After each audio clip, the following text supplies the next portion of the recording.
without further ado, my name is Esteban Weaver. I was born in Columbus, Ohio, 1977. I've been on this earth for 38 years. I started playing basketball at the age of 4. Just running around in the streets, just trying to find something to do as a kid. Picking up a hobby, and basketball was my love. I started really playing competitively 6, 7 years old. My father would take me around the different gyms, outside parking lots, and it'd be grown men out there, and he would pay them to let me play. So I was always playing against older competition. I've never really played against kids my age, and I think that's where my ability as far as dominating the game came from. Because I was dominating older men, when I was young. So as I played people my age, it was kind of like a walk in the park. You know what I mean? I had a rough life growing up, and this is what the important thing I want to talk to you about. Because basketball is basketball. Everybody in here can dribble, everybody in here can shoot, everybody in here can pass. But what I want to be here for and what I wanted to come here for is about life, about the game of life, about the decisions that you make from this point on as you grow up, as you get older, and move on to college and get older and become, a successful person in the world.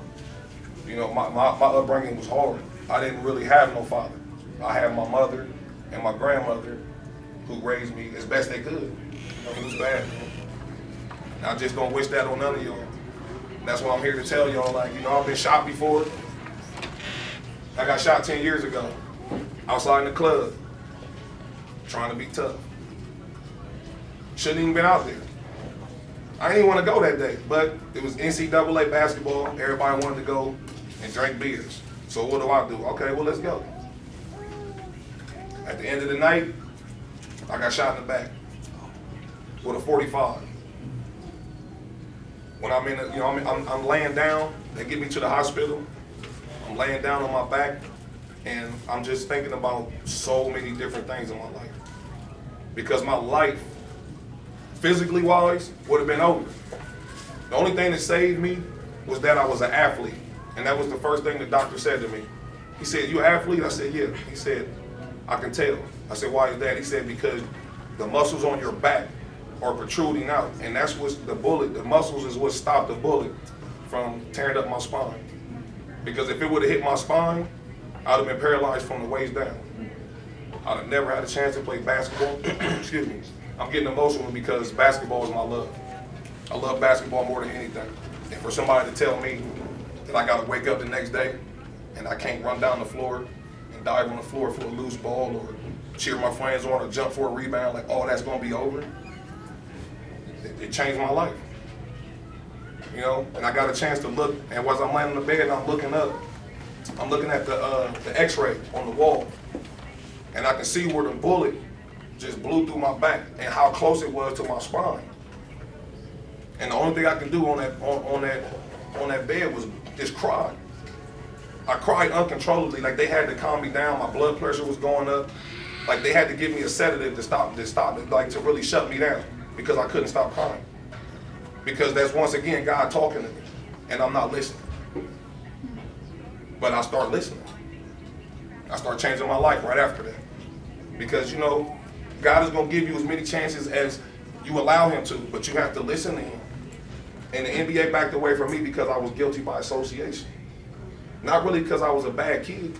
I was bad when I was younger, but in high school I started to change my ways because I started to see my path. I started to see the NBA. I seen it was in my future now. Even though the many times I messed up, I'm still trying to, make it right and do right. But then being guilty by association, that can kill you too. Because I had 21 teams out of the NBA. All of them was ready to draft me in the first round. And the only thing I had to do was go out of high school. My mind was so far gone when I was in high school. When I left high school my senior year, the only thing I had to do was enter the draft. And somebody would have picked me up. But I was so far gone away from basketball and away from life that I didn't want that no more. I was so far gone from basketball that I just wanted to feel free and just be away from everything. You know, like almost free, like walking down the street where it's just nothing. No roads, no houses, no trees, just open air. I always just wanted to feel free and be free like that. But my whole life playing basketball, I've always been kept under a bubble. You know what I mean? Like everywhere I go, everything I do, the kid next to me might not get caught smoking weed, but I'm gonna get caught smoking weed because of who I am. And then they gonna blow it up and glorify it because that's what they do. You know what I mean? So for everybody that's in here, all y'all young men, y'all got friends and stuff, y'all know what it is. They out here selling drugs, all this rapping and stuff. Y'all know the difference. And I tell my nephew on that all the time now. It's cool to listen to rap music if you like. I listen to rap music because I like the beats. I like to dance, I do. But you can't have me listen to a man rap about drugs and cocaine and this and that and think I'm gonna go out there and repeat what he does. Know what y'all want in life, listen to your parents. Please listen to your parents. Anything your parents telling y'all, it might sound weird to y'all, but trust me, it's gonna work out, it's gonna benefit y'all in the end. So anything your parents are telling y'all, it might sound foreign, y'all might not even want to listen. I know how teenagers is. But deep down inside, your parents, mother, father, uncle, aunt, who's ever taking care of you, that's who you need to be, you know what I'm saying, loving and impressing.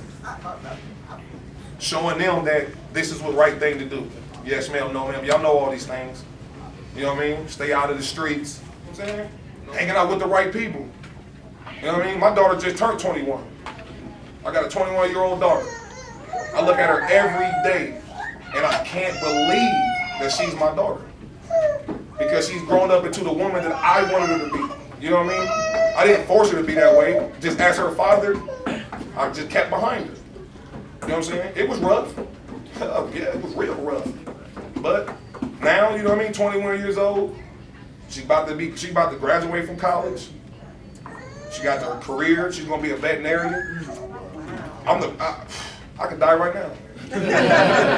I've done my job. You know what I mean? And that's what you want to do for your parents. Make your parents proud. Because I love my daughter even more because she became the woman that I knew that she was gonna be. It was a struggle, but she's on that path, and now I ain't gotta walk behind her and nudge her back onto the path. You know what I mean? She's right. And that's what, you know what I mean, y'all need to do for your parents. Show your parents that y'all appreciate them by staying on that straight path. That life path, that good decision path. You know what I mean? Because now the times we live, one false move, that can be it. Ain't no second chances in life. You know what I mean? When you out there in those streets, you get caught up, you get caught up. You in jail or you in, you know what I mean, or you dead. I was blessed by my second chance. That's why I immediately turned my life around.